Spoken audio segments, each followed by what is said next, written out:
왜 집에 아이가 시험 성적을 잘 받아오면 왜 이렇게 미소가 지어지는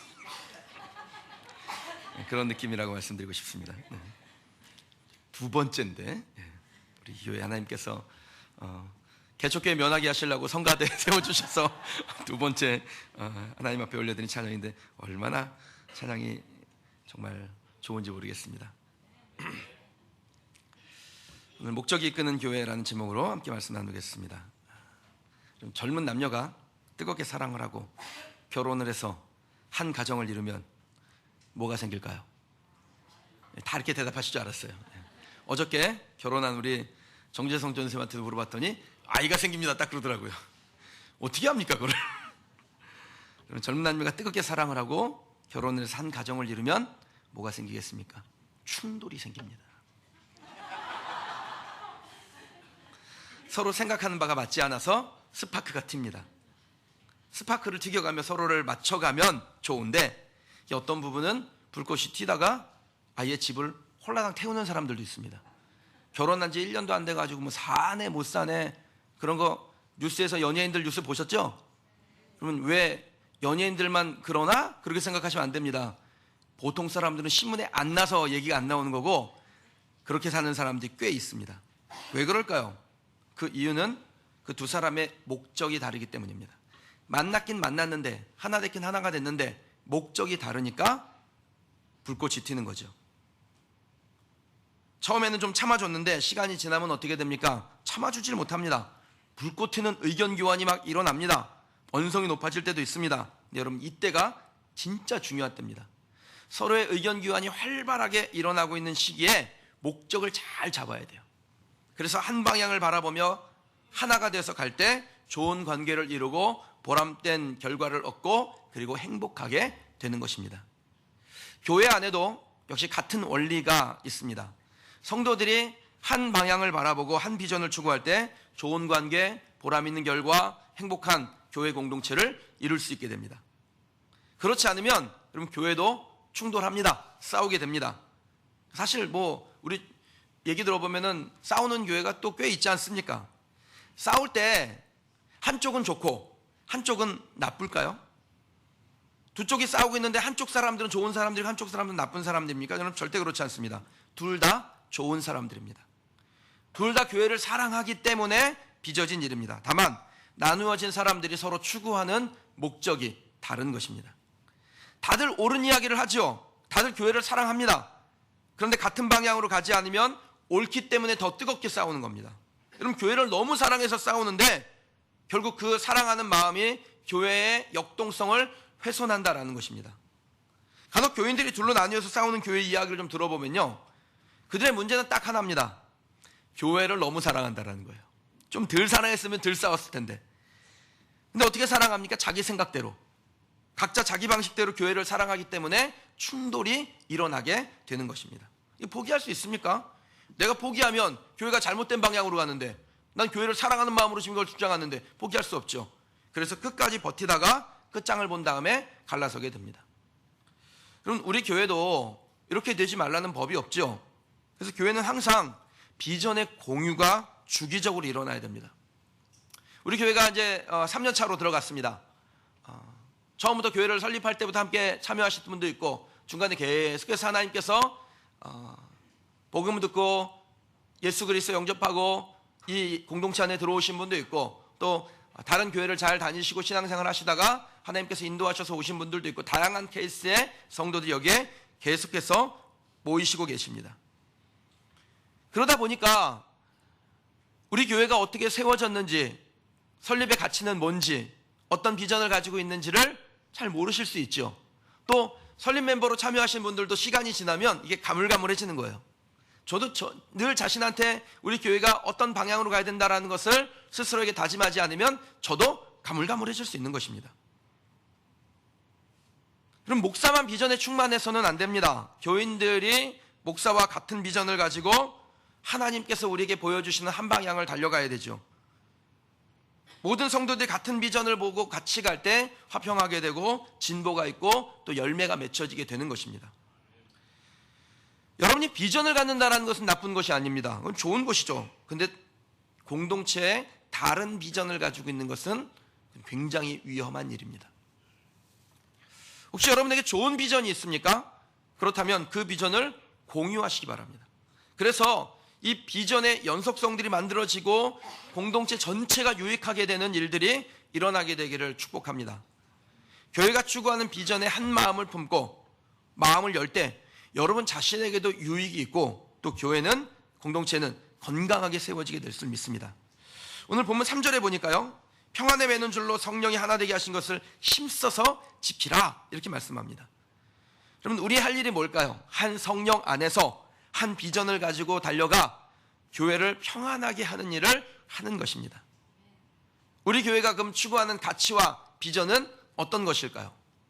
그럼 우리 교회의 가치와 비전에 대해서 말씀드리기 전에 먼저 가치는 뭔지, 비전은 뭔지, 이게 정의부터 좀 정돈할 필요가 있습니다.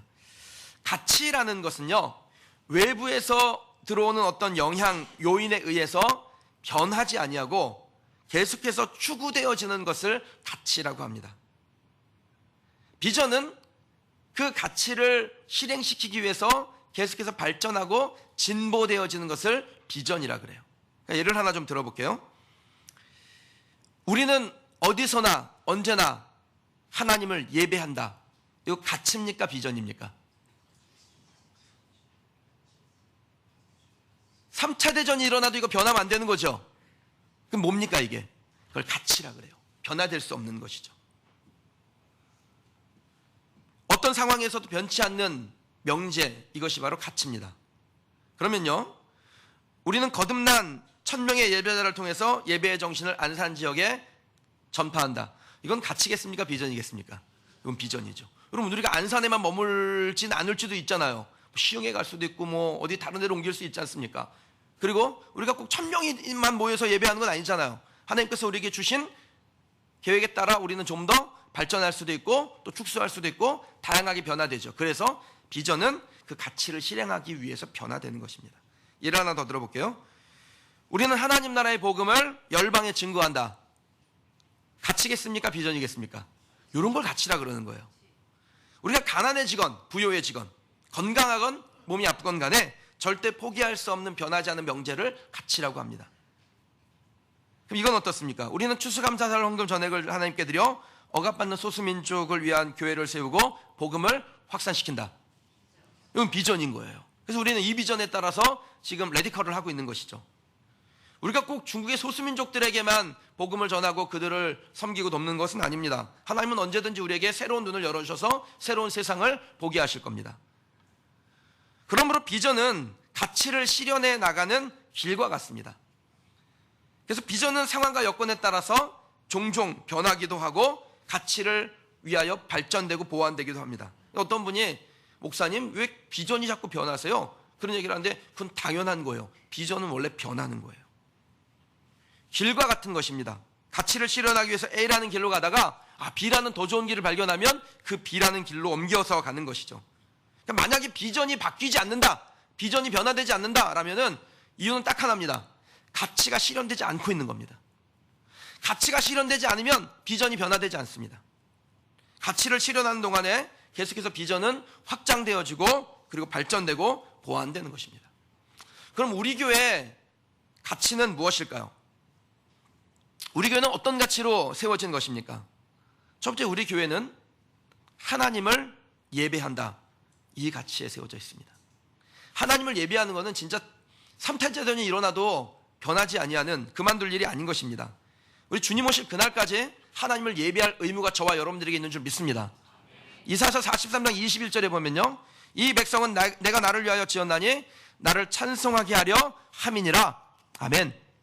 여러분, 항상 습관을 들이셔야 돼요. 좋은 습관. 말씀을 듣고 나면 그 말씀대로 되기를 원합니다. 아멘. 우리가 지음받은 목적이 뭐냐? 하나님을 영화롭게 하기 위한 것입니다. 하나님을 예배하기 위한 것이에요. 하나님을 찬송하기 위해서 우리를 지으셨습니다. 하나님을 예배하는 것은 하나님의 백성의 의무인 것이죠. 그래서 하나님께서 찾으시는 사람은 딱 정해져 있습니다. 누구겠어요? 성경이 이렇게 두꺼워도요, 우리가 이 성경 가운데서 꼭 꼭 알고 숙지하고 정말 받아들여야 될 말씀이 그렇게 많지 않습니다. 한정적이에요. 그래서 이런 좋은 말씀들은 딱 외우고 숙지하면 심신해졌습니다.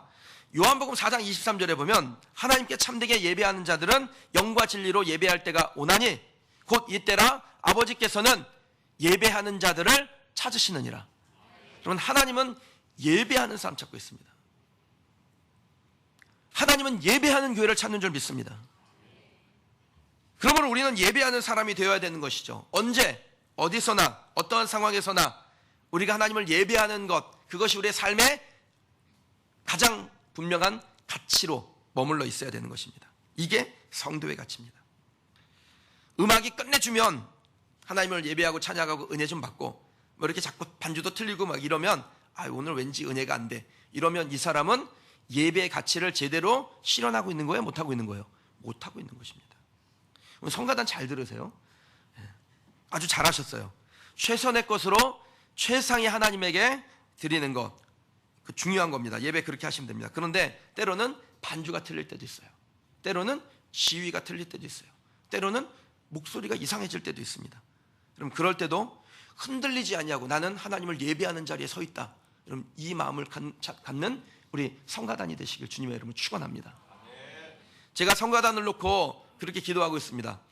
3개월 후에 남자 7명 추가, 1년 후에 의자를 이쪽으로 또 꺾어가지고 저 빈 공간에 성가단을 그 2좌석을 더 놔서 30명 하나님을 찬양하는 찬양대로. 아멘 하신 남자분들 준비하셔야 될 것 같은데요.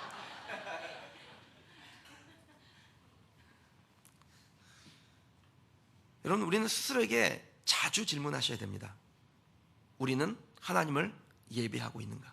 나는 오직 하나님만을 예배하고 있는가? 질문하셔야 됩니다. 제가 총신대학교를 나왔는데 우리 학교에 그 합창단이 있습니다. 여기는 우리는 다 여성 합창단이잖아요. 거기는 남성 합창단이 있어요. 그래서 줄여가지고 남창이라고 부르는데 영 어감이 안 좋았어요. 예. 근데 이 남성 합창단은 1년에 한 번씩 정기 연주회를 합니다. 멋있게 턱시도를 쫙 입고요. 그리고 그 한 학기 동안 열심히 성가 연습을 해요. 한 10곡 정도 정말 성가를 잘 준비합니다. 그리고 총신대학교 강당을 빌려요. 그리고 강당에서 정기 연주회를 합니다. 근데 그 정기 연주회는 사람은 누구도 못 들어와요. 아무도 사람은 들어올 수 없습니다. 딱 무대 단상에 이 남성 합창단 한 40여 명 단원만 쓰고요. 회중석에는 아무도 없습니다. 오직 하나님 한 분만 예배합니다. 정말 멋있더라고요.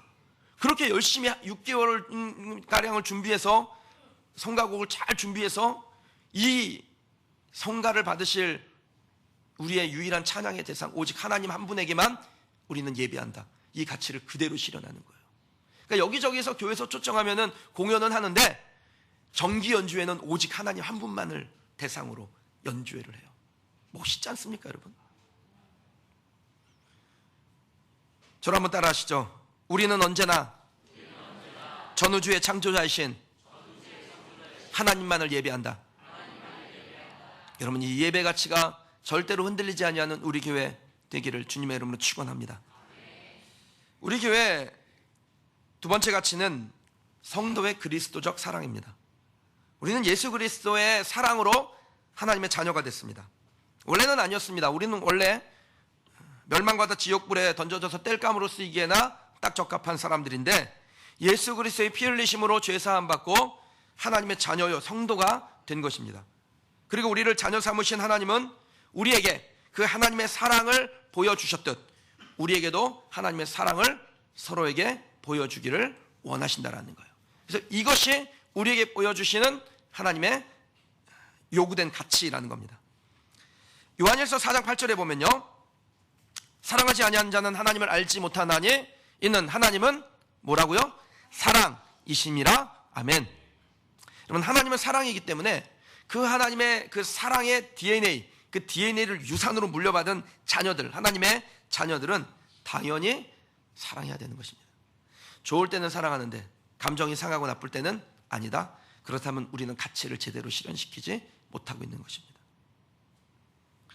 좋을 때도 마음 상했을 때도 사랑하는 마음으로 섬기는 것이 하나님의 가치를 제대로 따라가는 사람들인 것이죠. 예수님께서 이 그리스도적 사랑의 가치를 실현하는 사람들이 하나님의 새 계명을 지키는 사람이라고 하셨어요. 새 계명을 너희에게 주노니 서로 사랑하라. 내가 너희를 사랑한 것 같이 너희도 서로 사랑하라. 이것이 하나님 우리에게 주신 가치였습니다. 계명이었습니다. 그래서 성도들이 예수님께서 우리에게 주신 계명에 따라 우리의 감정과 상관없이 서로 사랑하고 용서하고 품고 섬기는 것이 마땅한 것입니다. 계명을 지키지 않는 사람은 하나님의 백성이라고 할 수 없겠죠. 때로는 계명을 지키다 보면 우리가 실수할 수도 있습니다. 하지만 계명이 우리에게 알려주는 게 뭐예요? 옳고 그름을 알려주죠. 그래서 그 계명 때문에 내가 너희를 사랑한 것 같이 너희가 서로 사랑하라, 이것이 마땅하니라. 이 계명 때문에 우리의 연약함을 알고 실수를 알고 잘못을 알고 고칠 수 있게 되는 것입니다. 내 행동이 사랑을 대변하지 못하고 있다면 여러분 고치셔야 됩니다. 이런 분 있으시잖아요. 말 아주 이렇게 딱딱 하고 싶은 얘기 따박따박 하시는 분들, 따박따박 하신 다음에 나 뒤끝 없는 거 알죠? 딱 그래요. 본인만 뒤끝이 없으면 뭐합니까? 듣는 사람이 뒤끝이 많은데. 여러분, 이것이 그리스도의 사랑을 대변하지 못한다면 우리가 이것을 고쳐나가는 것이 옳습니다. 우리 행동이 그리스도의 사랑을 대변하지 못한다면 여러분 그것을 조금씩 날마다 고쳐나가면 됩니다. 가치를 실현하는데 더 집중하고 사랑의 가치를 향해 나아가는 우리 그린시티교회 믿음의 가족들 되시길 주님의 이름으로 축원합니다. 우리의 세 번째 가치가 있습니다. 세 번째 가치는 매일매일 하나님께로 나아감입니다. 이것을 저는 영적 제각성이라고 표현했습니다. 사람의 그 구원의 서정을 보면요, 몇 단계로 나눠줄 수 있는데 신학자들이 사람이 어떻게 구원받느냐, 그 여정이 어떻게 되냐 9단계로 보통 나누기도 합니다. 근데 저는 이걸 크게 5개로 좀 나누어 보고 싶습니다. 첫 번째는 회심입니다. 부르심에 따라서 회심하게 돼요. 두 번째는 중생, 거듭남이죠. 그리고 그렇게 중생하고 거듭나면 하나님께서 우리를 의롭다 칭하여 주세요. 칭의. 그리고 네 번째가 거룩하게 변하는 성화입니다. 그리고 그 성화되어진 상태로 하나님의 전에 올라가 영원한 그 천국에 들어가면 영화로 들어갑니다. 그러니까 회심, 중생, 칭의, 성화, 영화, 이 단계를 거쳐서 우리가 하나님의 온전한 백성으로 영화로운 백성이 되는데, 그럼 네가 예수 그리스도를 영적으로 경험하게 되면 우리의 영혼이 각성되어집니다. 거듭나게 되는 것이죠. 그리고 그렇게 거듭나면 칭의를 받습니다. 근데 칭의를 받아도 우리 안에 뭐가 있냐? 죄성이라는 게 있어요. 그 죄성으로 인해서 우리는 다시 죄악으로 달려가고자 하는 그러한 욕망이 생깁니다. 그 악한 본성이 사람에게 있습니다. 그래서 죄의 본성이 작용하려고 할 때 죄로 가지 아니하려고 의에 계속해서 머물려고 날마다 연습하죠. 의의 습성을 훈련하는 것입니다. 이것을 성화라고 해요. 다른 말로 하면 영적 제각성이라고 합니다. 날마다 하나님 앞에서 우리를 영적으로 제각성하는 것입니다. 그럼 경제가 어렵다고 영적 제각성을 미룰 수 있습니까? 성화를 미룰 수 있나요? 아이가 고3이라고 영적 제각성을 1년 뒤로 미룰 만한 일이 됩니까? 그럼 이게 협상의 대상이 됩니까? 그럴 수 없죠. 이건 변치 않는 가치인 것입니다. 영적 제각성을 성화라고 했는데 거룩하게 변화되는 이것 멈추면 안 되는 거예요. 이게 날마다 하나님의 백성들에게는 일어나야 되는 것입니다. 그런데 우리가 이 땅을 살면서 그러면 성화를 완전하게 이룰 수가 없습니다. 성화를 완전하게 이룰 수 없기 때문에 때로는 자주 넘어지고 쓰러지기도 합니다. 실수합니다. 그러면 우리가 이 불완전한 존재이기 때문에 그냥 넘어짐을 받아들여야 됩니까? 용납해야 됩니까? 그럼 그렇게 하지 않는 거예요. 날마다 성화될 때까지 매일매일 주님을 사모하며 오늘 나를 쳐서 복종시키는 연습을 하는 것입니다. 그걸 매일매일 각성된다. 그래서 영적 제각성이라고 합니다.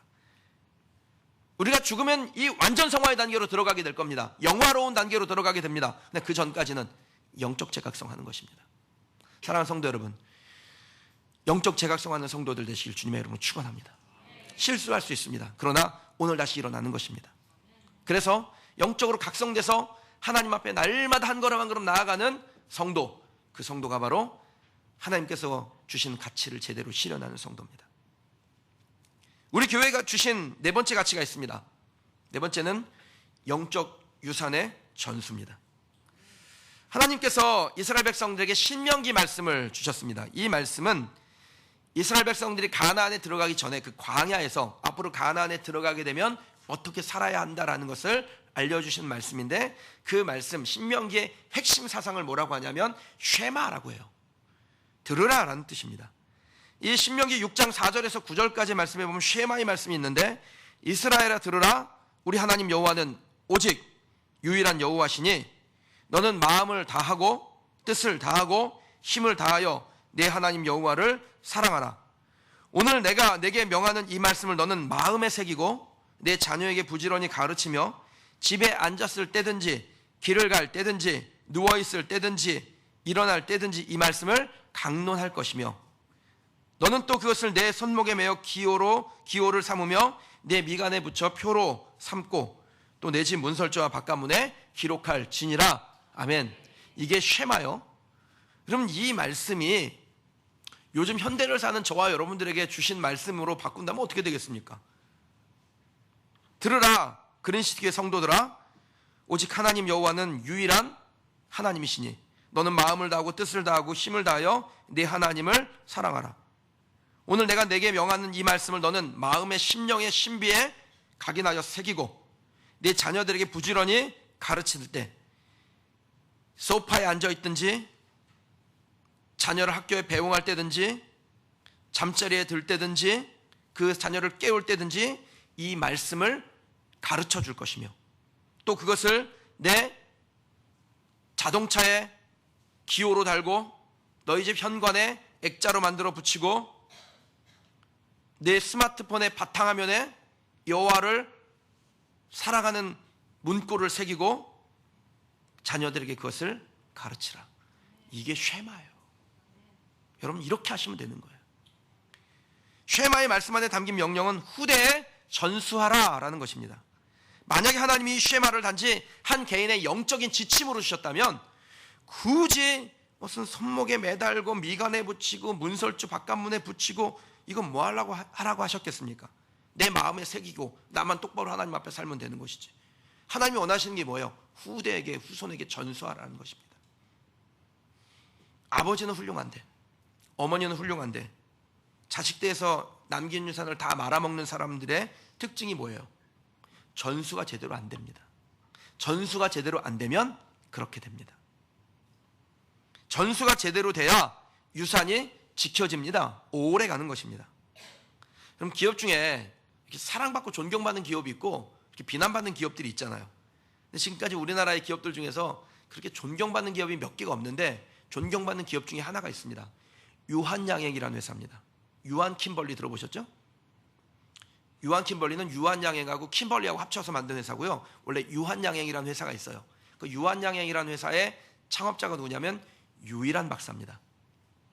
이 유일한 박사가 재벌처럼 큰 거대 기업 집단을 이루지는 못했습니다. 하지만 이 유 박사님은 정말 하나님께서 주신 사명대로 자기의 모든 전인생을 주님을 위해 그리고 연약한 사람들을 위해 헌신했던 분이셨습니다. 1971년 하나님의 부르심을 받았는데 죽은 후에 이분의 유언장이 공개됐는데 그 유언장이 공개됐을 때 한국 사회가 진짜 큰 충격을 받았습니다. 1971년이면 우리나라 뭐 할 때입니까? 새마을운동 할 때요. 잘 살아보세요 할 때입니다. 그러니까 그 새마을운동 할 때 잘 살아보세요 할 때 사람들의 마음이 어때요? 내가 잘 살려고 자꾸 모으고 챙기고 막 그럴 때 아닙니까? 열심히 노력은 하는데 막 그냥 모아드리는 거죠. 8평, 우리 집도 그랬어요. 8평짜리 그 조그만 집에서 이 30평짜리 집으로 옮겨가는 거, 그게 아무튼 우리 가정 5개년 계획이에요. 여러분, 다 그 가정, 그때 시대의 가정들이 다 그렇게 살았습니다. 그런데 유일한 박사가 돌아가실 때 유언장이 공개된 유언장 내용이 다음과 같습니다. 아들 유일선은 공부시켰으니 자립한다. 딸 유재라는 유한공고 옆에 5,000평을 상속하되 그것으로 유한동산으로 꾸며 학생들이 마음껏 드나들도록 할 것이다. 손녀 유일링에게는 대학을 졸업할 학자금으로 1만 불을 준다. 나머지 모든 재산은 유한재단에 기증하여 사회에 환원한다. 그럼 유족들에게 얼마나 인색한 유언이었습니까? 우리 아버지가 이렇게 될 거야 겁납니다. 근데 가족들이 누구 하나 섭섭해하잖아요. 아버지가 제정신이 아닐 때 유언장을 만든 것 같아서 법적 효력이 있네 없네 따지지도 않습니다. 도리어 멋있는 남편, 멋있는 아버지의 마지막 모습을 감격스럽게 받아들였습니다. 유일한 박사는요, 정말 거대한 결과를 만든 건 아니었습니다. 그러나 가장 아름다운 가치를 그의 자녀들에게 전수한 사람, 우리 대한민국 후손들에게 전수한 사람이었습니다. 그럼 제대로 전수하면 제대로 된 사람이 나옵니까? 이상한 애가 나옵니까? 제대로 된 사람이 나오죠. 유일한 박사의 딸 유제라 여사가요, 1991년에 63세의 나이로 죽습니다. 숨을 거둘 때 이 유제라 여사의 유언장이 공개됐는데 아버지보다 더 간단해요. 31세의 남편과 사별하고 30년을 홀로 살면서 유한재단을 통해서 불우한 이웃들을 돕는 일을 했습니다. 근데 그동안에 열심히 일하고 수고해서 재산을 모았는데 모은 재산이 얼마냐? 200억이에요. 근데 유언장이 공개됐는데 전 재산을 유한재단에 기증한다. 끝. 뭘 물려주느냐에 따라서 후손들이 보여주는 게 다릅니다. 쉐마의 가치를 물려주면 마음을 다하고 뜻을 다하고 힘을 다하여 하나님을 사랑하는 자녀가 만들어집니다. 하지만 입신양명의 가치를 물려주면 성공하는 것만 추구하는 자녀, 그것을 위해서 물불을 가리지 않는 자녀가 만들어집니다. 그리고 나중에는 하나님은 물론이요, 부모도 버립니다. 고2까지 신앙생활 잘했는데 고3 되면 내 새끼 1년 동안은 열심히 공부만 해야지. 그럼 이런 자녀가 나중에 세상의 가치를 쫓아가게 되는 거예요. 계속해서 그런 식으로 가르치면 세상적인 성공은 거둘지 모릅니다. 그런 가치에 따라서 세상적 성공을 거둘 수는 있을지 몰라요. 그런데 나중에 진짜 부모 안 버리면 다행인 줄 아세요. 그럼 우리 교회가 이제 3살 됐습니다. 사람도 2살까지는 말을 배우죠. 그때까지는요, 그냥 단어를 이렇게 말해요. 엄마, 아빠, 까까, 맘마, 이것만 해요. 근데 3살이 되면 단어를 연결하여 말을 만들어요. 문장을 만듭니다. 자신의 의사를 분명하게 표현합니다. 우리 교회도 이제 3살 됐습니다. 그렇다면 우리 교회도 의사 표현이 분명해져야 될 때가 됐습니다. 제가 올해 들어서 막 좀 세게 밀어붙이잖아요. 막 매일매일 교회 나와서 기도하라 그러고, 막 새벽 5시부터 밤 8시까지 교회 문 열어놨으니까 막 기도하라 그러고, 여러분들에게 막 새벽 예배 나오라 그러고. 제가 재작년에는 그랬잖아요. 현대인에게 새벽 예배가 어울리냐고, 월요일만 나오라고. 그래도 안 나오잖아요. 여러분 새벽 예배 나오세요. 왜 안 나오세요? 솔직히 말해서 새벽 예배 나와서 기도 안 하면 기도할 시간 있습니까? 여러분 새벽 나와서 기도하는 시간 그거 안 지키면 여러분 하루 종일 기도할 시간 있으세요? 기도하세요? 기도하면 안 나와도 돼요. 진짜 새벽에 나와서 기도하는 시간 기도 안 해도 나는 주중에 일 중에 목사님 저는 2시에서 3시까지 기도합니다. 그러면 안 나와도 돼요. 근데 그게 안 되지 않습니까? 저는 목사인데도 새벽에 나와서 기도하지 않으면요, 그 하루 종일 기도할 시간을 내기가 어렵더라고요. 얼마나 바쁜지. 강단도 좀 의사 표현이 분명해질 때가 됐습니다. 성도님들 중에 몇 분이 목사님 요즘 이렇게 설교가 좀 세지시는 것 같아요. 옛날에는 잘한다, 잘했다, 잘할 거다 이거 얘기만 하시더니 요즘 자꾸 이렇게 뭐라고 하세요. 왠 줄 아세요? 여러분 이 강단도 이것도 이제 3살 됐어요. 이 강단도 3살 됐습니다. 설교의 의사 표현이 이제 분명해지게 되는 것입니다. 이유식만 먹고 싶으신 분들은 좀 힘드실지도 모릅니다. 우리 교회는 설립 가치에 동의한 성도들이 함께 모여 그 가치를 실행시키기 위한 비전을 세우고 그 비전을 모든 성도들과 함께 공유하고 발전시켜 하나님이 기뻐하시는 교회를 이루는 그러한 우리 교회가 되어야 할 줄 믿습니다. 이 일에 두 마음 품지 않고 한 마음을 품고 함께 나아가는 성도들이 되시기를 주님의 이름으로 축원합니다. 오늘 본문 4절 말씀 같이 한번 좀 읽어보겠습니다. 몸이 하나요 성령도 한 분이시니 이와 같이 너희가 부르심의 한 소망 안에서 부르심을 받았느니라. 아멘. 여러분 우리가 한 성령 안에서 부르심을 받고 한 소망을 품고 나아가면 세상이 우리 교회를 향하여 목적이 이끄는 교회라고 부를 겁니다. 절대 사람이 이끄는 교회가 아니라 우리에게 주신 숭고한 목적이 이끌고 가는 교회가 되기를 같이 소망하시길 원합니다.